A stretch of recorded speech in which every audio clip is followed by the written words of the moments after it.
நேராக recording fix பண்ணோன்னே அந்த ஈப்பச்சன்னு ஒரு மலையாள ப்ரொடியூசர் அவர் என்னுடைய டேலண்ட்டை பார்த்து ஃபோன் பண்ணுறாரு. ராத்திரி 10 மணிக்கு தான் கம்போசிங் போவோம். இவ்வளோ கஷ்டப்பட்டு பாட்டு எடுத்து நாளைக்கு ரெக்கார்டிங் போகும்போது இவர் ஃபோன் பண்ணுறோம். யாருக்கு ஃபோன் பண்ணுறாரு? ஹீரோ எம்ஜிஆர். எம்ஜிஆருக்கு ஃபோன் பண்ணி இந்த மாதிரி நாளைக்கு ரெக்கார்டிங் இருக்குது, நீங்கள் வர்றீங்களா, பாட்டு கேட்குறீங்களா? இவர் கேட்குறாரு, யார் மியூசிக்னு அங்கேருந்து கேட்குறாரு. இந்த MS விஸ்வநாதன் ஒரு பையன் ஜூப்டரில் தான் வேலை செஞ்சுட்டு இருந்தானே அவனை.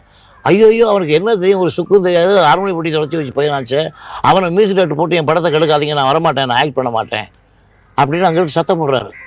எங்களுக்கும் இங்கே பயம், தில்லு நாளைக்கு ரெக்கார்டிங் போயிடுவோன்னு பயம். இவர் என்ன சொன்னார் ஒரு வார்த்தை, ராமச்சந்திரா நீ வந்தாலும் வரையிலேனாலும் நீ வந்தான் பண்ண போகுது, நீ வரலைன்னா நீ நான் வேறு ஆளாக வச்சுருக்கு வந்தான் மியூசிக் பண்ண போகுது, இது ஒன்றும் சந்தேகமே இல்லைன்னு போட வச்சுட்டார். அப்போ தான் கொஞ்சம் திருப்தியாச்சு. அடுத்த நாள் காலையில் நியூட்டனில் ரெக்கார்டிங் ஃபுல்லாக பி லீலாமா, ஜிக்கி, AM ராஜா அந்த காலத்து பாடல்கள்லாம் பாடுறாங்க. ஒரு நாளைக்கு 4 பாட்டு எடுத்தேன். எம்ஜிஆர் பாட்டை கேட்டார்.